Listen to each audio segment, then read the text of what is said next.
जब हम पुराणों की बात करते हैं तो इनमें सबसे प्रमुख पुराण, जिसे पुराणों का राजा कहा जाता है, वह है स्कंद पुराण।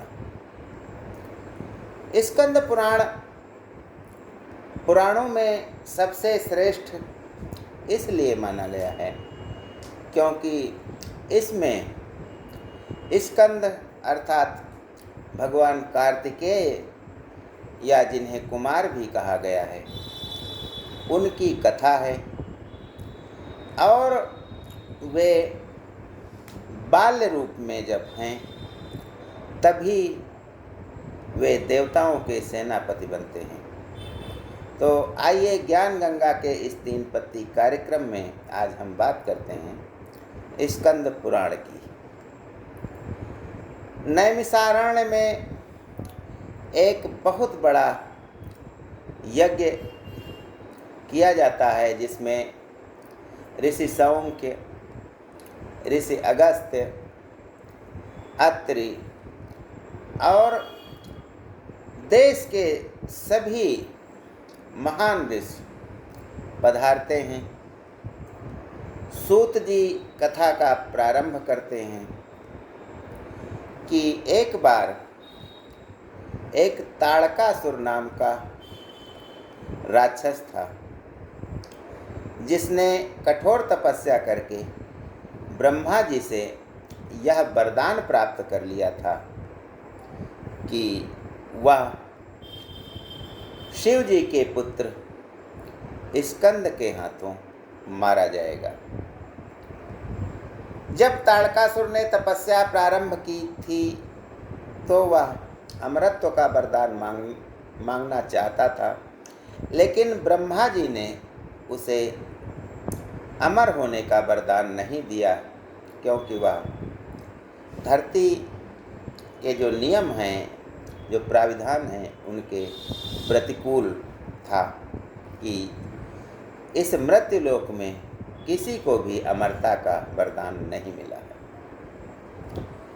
अब ताड़कासुर ने शिवपुत्र से मृत्यु का वरदान इसलिए मांग लिया क्योंकि वह जानता था कि माँ सती के वियोग में शिव कैलाश पर्वत पर तपस्या करने चले गए हैं और उनकी तपस्या समाप्त होगी ही नहीं।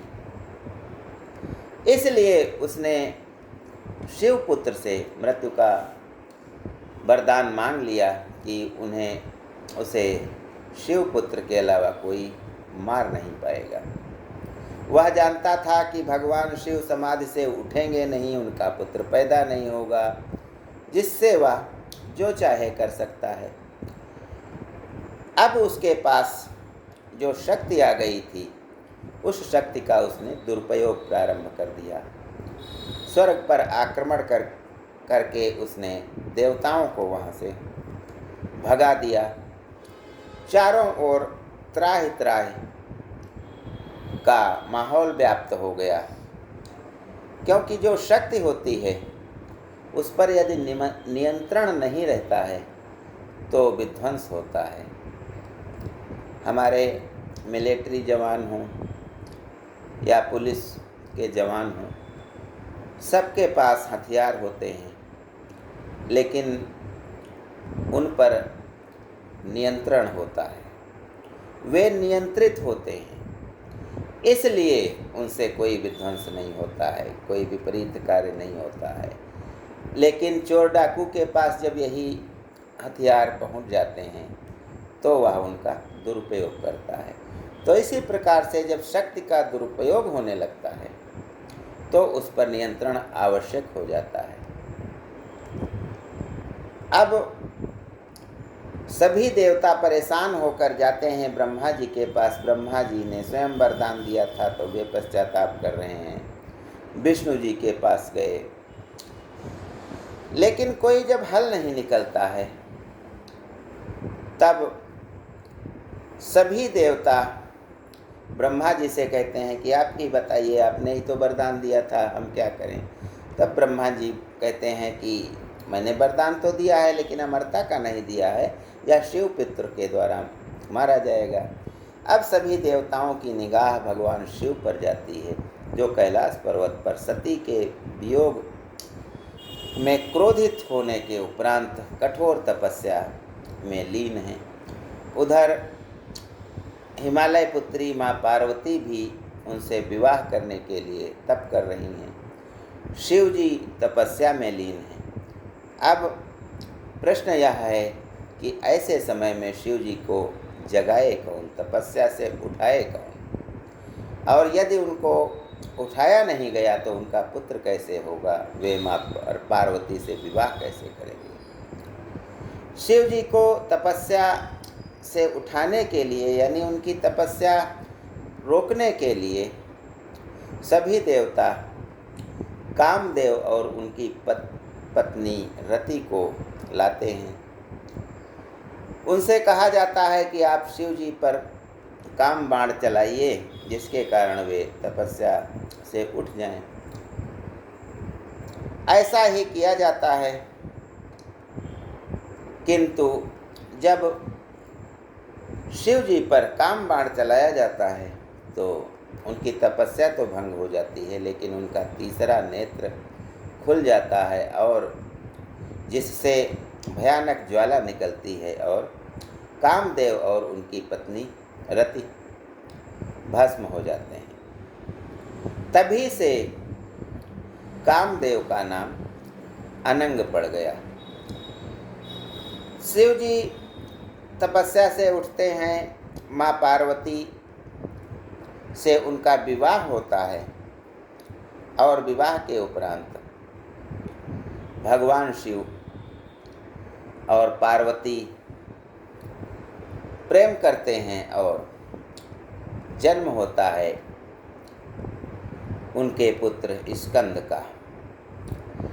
स्कंद बाल्यावस्था से ही, बाल्यावस्था में जब थे यानी बचपन से ही उनको युद्ध नीति और अन्य विद्याओं का प्रचुर ज्ञान था, इसीलिए उन्हें ज्ञान का देवता भी कहा गया है। इनके 3 नाम स्कंद, कार्तिकेय और कुमार हैं, जिनका वाहन मोर है। अब इनके पास प्रतिभा थी, शक्ति थी, लेकिन शक्ति जब तक संतुलित नहीं होती है तब तक उसका कोई मूल्य नहीं होता है। सभी देवताओं ने आकर के उनको दीक्षित किया, क्योंकि शक्ति और ज्ञान से संपन्न व्यक्ति को भी दीक्षा की जरूरत होती है और धर्म, अर्थ, काम, मोक्ष इनमें यदि संतुलन नहीं रह जाता है तो विध्वंस होता है। तो शक्ति को संतुलित करने की, उसे एक दिशा की ओर मोड़ने की जरूरत पड़ती है, जो सभी देवताओं ने किया। यहाँ तक कि गुरु बृहस्पति और दैत्यों के गुरु शुक्राचार्य ने भी इनका मार्गदर्शन किया। देवताओं की सेना के ये सेनापति बनते हैं, एक बाल सेनापति, और इनकी लड़ाई होती है ताड़कासुर से। ताड़कासुर की सेना विशाल थी, लेकिन वह काम, मोह, मद, क्रोध आदि दुर्गुणों से परिपूर्ण थे। उनकी सेना परिपूर्ण थी, जिनके कारण छोटी सेना के उपरांत भी कुमार के नेतृत्व में, कुमार कार्तिकेय के नेतृत्व में जब युद्ध होता है तो उस युद्ध में देवताओं की विजय होती है और ताड़कासुर का अंत हो जाता है। यह स्कंद पुराण की कथा है, भगवान स्कंद के जन्म की कथा है। इसी कथा के संबंध में महाकवि कालिदास जी ने भी कुमार संभवम नाम के ग्रंथ की रचना की है। लेकिन कहा जाता है कि भगवान शिव और माँ पार्वती के प्रणय दृश्यों को इन्होंने इतनी सजीवता से वर्णन किया है कि उनमें अश्लीलता भी आ गई है। कहा जाता है कि इसी कारण महाकवि कालिदास को माँ पार्वती ने शाप दे दिया था कि उनकी मृत्यु एक वैश्या के हाथों होगी, और इसी कारण महाकवि कालिदास की मृत्यु एक वैश्या के हाथों हुई थी। इस संबंध में कहानी है कि कालिदास महाराज विक्रमादित्य के दरबार में रहते थे। चंद्रगुप्त विक्रमादित्य वे बहुत विद्वान थे, जिसके कारण राजा उन्हें बहुत मानते थे, जिसके कारण अन्य विद्वान उनसे घृणा का भाव रखते थे। और एक बार साजिश करके कालिदास को वहाँ से राज्य से निकलवा देते हैं। लेकिन राजा को कुछ दिनों बाद अपनी गलती का एहसास होता है। वे ढूंढते हैं, कालिदास नहीं मिलते हैं। तब उन्होंने एक आधा श्लोक लिखकर सारे राज्य में बंटवा दिया, जगह जगह उसको प्रचारित करवा दिया कि इसकी जो कोई अगली लाइन लिख देगा उसे इनाम मिलेगा। राजा जानते थे कि कालिदास के अलावा इस लाइन को कोई पूरा नहीं कर सकता है।